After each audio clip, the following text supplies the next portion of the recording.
आजम खान आज 23 महीने बाद जेल से रिहा हो गए हैं। लंबे समय के बाद खुली हवा में सांस लेने वाले आजम को लेकर सियासी गलियारों में कयासबाजी शुरू हो गई है। कुछ लोग कह रहे हैं कि आजम खान बहुजन समाज पार्टी यानी बसपा में शामिल हो सकते हैं। इन अटकलों को बल मिला है मायावती के विधायक उमाशंकर सिंह के बयान के बाद।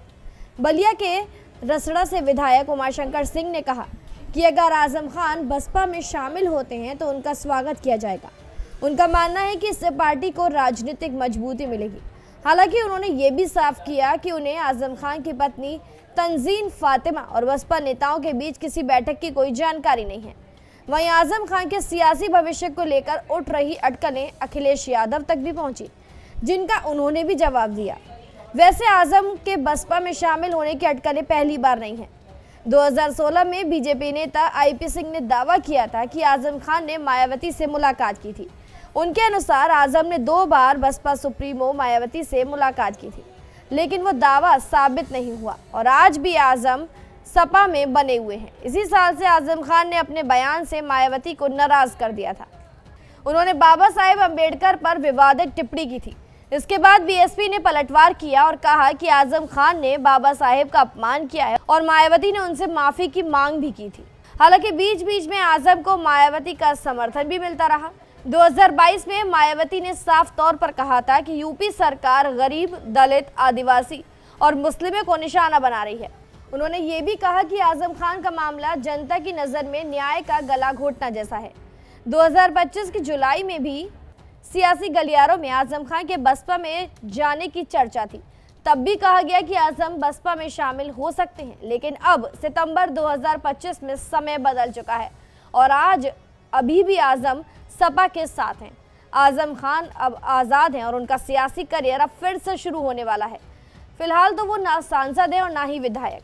बसपा के नेता कोई भी दावा करे, लेकिन सियासी रूप से आजम खान को अपनी अलग पहचान है। वो ऐसी पार्टी क्यों ज्वाइन करेंगे जो खुद यूपी में अपनी सियासी जमीन तलाश रही है। आजम सपा के बड़े मुस्लिम चेहरे हैं। खास तौर पर पश्चिमी यूपी और रामपुर के आसपास उनका काफ़ी दबदबा है। उनके बहाने सपा मुस्लिम वोट बैंक को जोड़ना चाहती है। जब आजम जेल में थे तब भी कहा गया था कि सपा के बड़े नेता उनसे मिलने नहीं आए। राजनीतिक जानकारों का कहना है कि अखिलेश और आजम का रिश्ता कभी नीम और कभी शहद जैसा है। आजम सपा नहीं छोड़ सकते क्योंकि उनका यादव परिवार के साथ मजबूत रिश्ता है।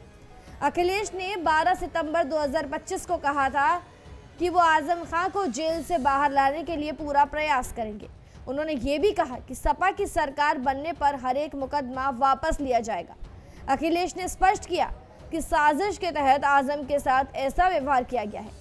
उनका मानना है कि धर्म के कारण भी आजम के खिलाफ अन्याय हुआ है। सर, ये कुछ चंडू खाने की खबरें चल रही थी कि आजम खान साहब बसपा के नेताओं से संपर्क। देखिए, आदरणीय आजम खान साहब समाजवादी पार्टी और समाजवादी पार्टी के संस्थापक नेताजी और हम लोगों के साथ और भारतीय जनता पार्टी का मुकाबला करने पर आज से नहीं न जाने कब से सबसे बड़ी भूमिका उनकी और समाजवादियों की रही है। और आज तो इतना खुशी का ये भी समय है कि जब आज मैं इन लोगों से मिल रहा हूँ, जहाँ एक पुरानी जगह पहुँचे हैं वहीं पर उन्हें भी आज ही न्याय मिला है। और हमें उम्मीद है कि आने वाले समय में उनके सभी मुकदमे खत्म होंगे और समाजवादी सरकार बनने पर जिस तरीके से मुख्यमंत्री जी ने अपने मुकदमे वापस लिए हैं, उन्होंने न केवल अपने मुकदमे वापस लिए हैं बल्कि डिप्टी सीएम के भी मुकदमे वापस लिए हैं, तमाम भाजपाई नेताओं के मुकदमे वापस लिए हैं। समाजवादी सरकार बनने पर जितने भी झूठे मुकदमे लगे हैं आदरणीय मोहम्मद आजम खान साहब पर, वो सब वापस लेने का काम सरकार में होगा। जब एक प्रेस कॉन्फ्रेंस में आजम के बसपा में शामिल होने की अटकलों पर सवाल किया गया तो अखिलेश ने मजाकिया अंदाज में जवाब दिया। इसके बाद सपा की ओर से एक वीडियो भी जारी किया गया जिसमें अखिलेश और आजम साथ साथ नजर आए। यहीं से तस्वीर साफ हो गई कि सपा आजम खान को लेकर पूरी तरीके से स्पष्ट है।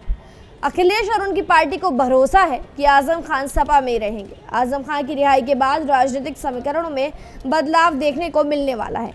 उनकी लोकप्रियता और सपा में उनका अनुभव पार्टी को और आगे बढ़ाने में महत्वपूर्ण भूमिका निभाएगा। फिलहाल जानकारी में इतना ही। खबरों के लिए सब्सक्राइब करें भारत एक्सप्रेस।